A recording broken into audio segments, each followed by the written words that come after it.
Right, so legal wife mo pag-uusapan natin sa Kompletos Recados. Kasama natin si attorney.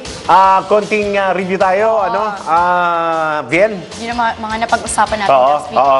Yung pag-usapan natin yung karapatan. Karapatan Yes. muna ng legal wife.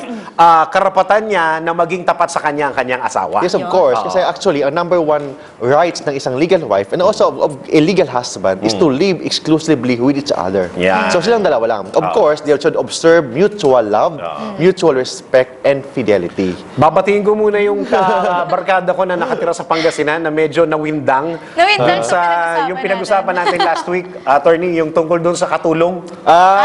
Yung katulong. Yung kailangan, ang sinasabi ng batas, para mapatunayang babae o kirida yung galing sa labas, Oh, yes, yes. yung katulong nasa loob Oh, hindi na. na-develop yung pag-ibig dun sa loob. Pag-ibig. Tama yan. So, hindi Kaya- siya concubinage. Yun, nawindang siya. May pasok ba? Ewan ko kung nawindang siya o nagkaroon siya ng clue. Na pwede niyang gawin Ewan ko. ganun. Kasi ang sabi ng batas, in case of doubt, in criminal law, it should be liberally construed in favor of the accused. Okay? So pag may doubt, acquitted talaga ang accused. And sabi ng batas, pag dinala mo ang kabit mo sa conjugal dwelling. So paano mo dinala kung nandiyan na?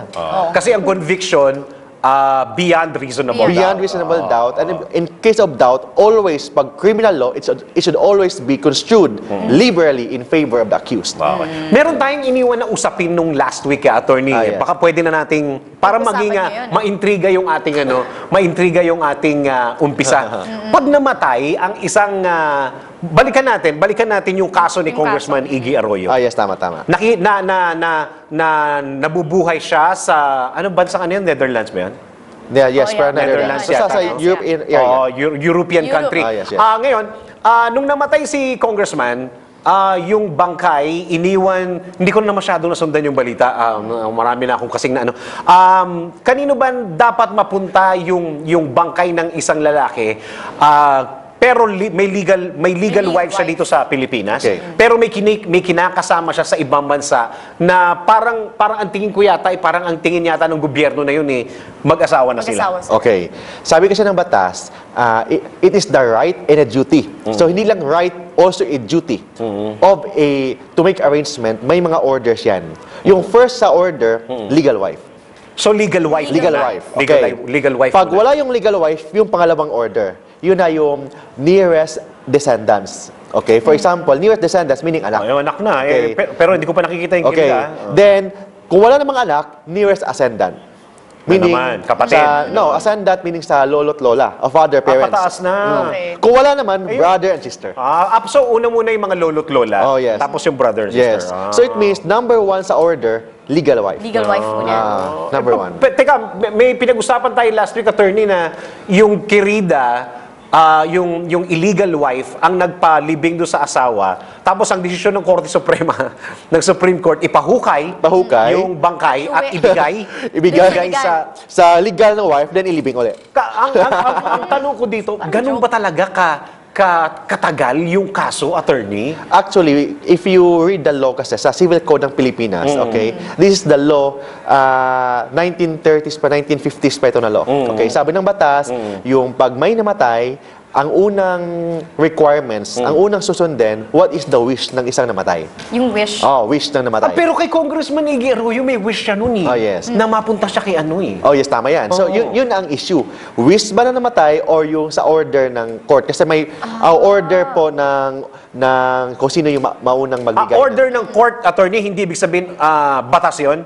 Actually, ang sabi ng batas, order of preference pala. Kung sino, Preference. kung kanino mabigay yung patay. So batas pa rin. Batas yon. Of course, yun ang sa first provision. But sa second provision, nakalagay doon, wish ng isang namatay. So ano yung dapat masunod doon, attorney, pag Saka- ganun? If you read the law, of course, the wish ng isang namatay. Yung wish So muna. mababaliwala yung law. Yes, tama yan. Pagka sinunod yung wish nung ano. Kasi yung unang rule talaga, wish ng namatay. Kung wala yon, yung religious order. Okay? Pwede bang kasama sa testamento yun? Of course. Yes. So it Na, means, pag namatay ako, ang katawan ko ay mapupunta kay ganito, kahit hindi siya illegal wife. Tama Or yan. pwede siyang pinsan, pwede siyang barkada, pwede siyang kaibigan, Okay. pwede ba yun? Nanay.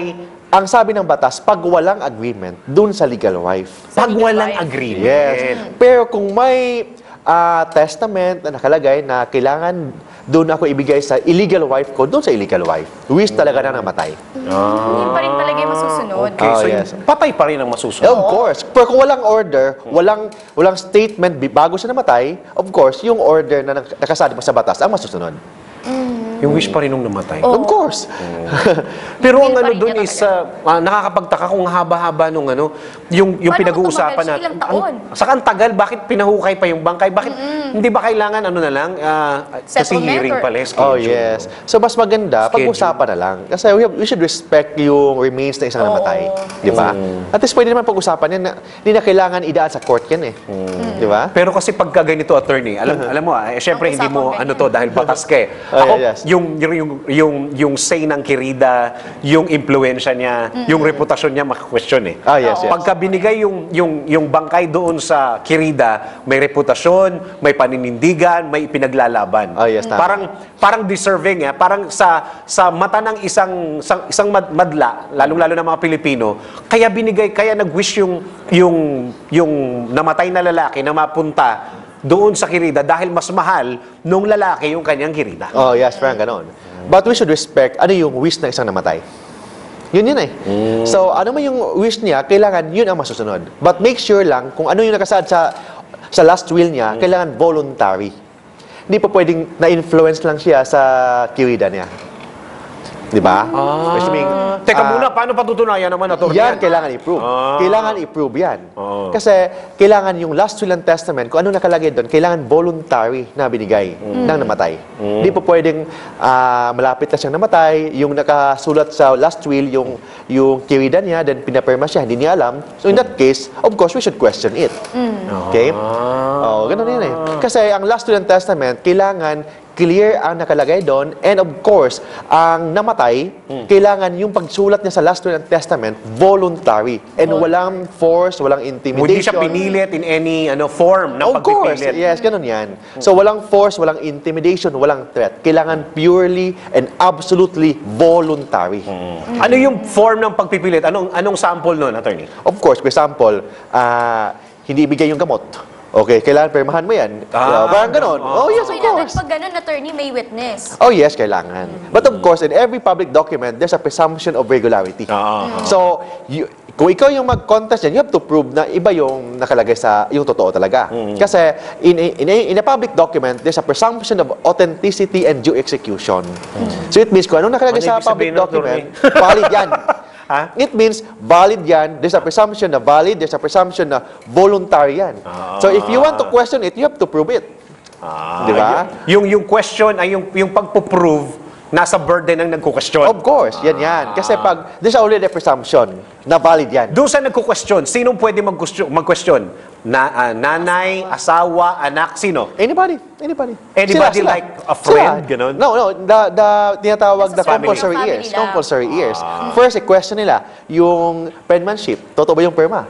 Of course, we should need an expert witness about sa hand. Tama. Parang ganon. Sa mga pirma. So, yun ang mga kailangan nila i-prove.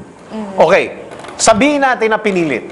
Attorney. yes. Sabihin natin na hindi binigay yung gamot. Pag hindi ko binigay, pag ipapainom ko sa iyo to, kailangan nakapirma ka. Okay. O sige, para yung sakit ko, ang sakit-sakit na ng akin na yan, pinirmahan. Oh, yes. Napatunayan. Napatunayan. Ano mangyayari doon Of course, the law will be applied. So ano yung nakalagay sa batas? Legal wife, descendants, ascendants, brother and sisters. Ano mangyayari doon sa nanloko? Of course, we can file damages against her. Damages. And not just damages, pwede nating maging liable siya ng falsification. Kasama siya sa Correct, falsify. oo. Or criminally. Kasi inhuman yung ginagawa niya eh. Di ba? So, aside sa criminal case, pwede siya maging liable for civil damages. Okay. So, break na muna. Bangkay pa lang pinag-uusapan. Bangkay pa lang. Bangkay pa lang pinag-uusapan natin, attorney. Mukhang masalimuot na. Yes, yes. Yung yaman ng Mahirap pag-uusapan magpili. naman natin kung paano Yaman hahati-hatiin naman. niya. Tama. Pagbabalik natin sa pagbabalik po ng Kompletos Recados. Diyan lang po kayo.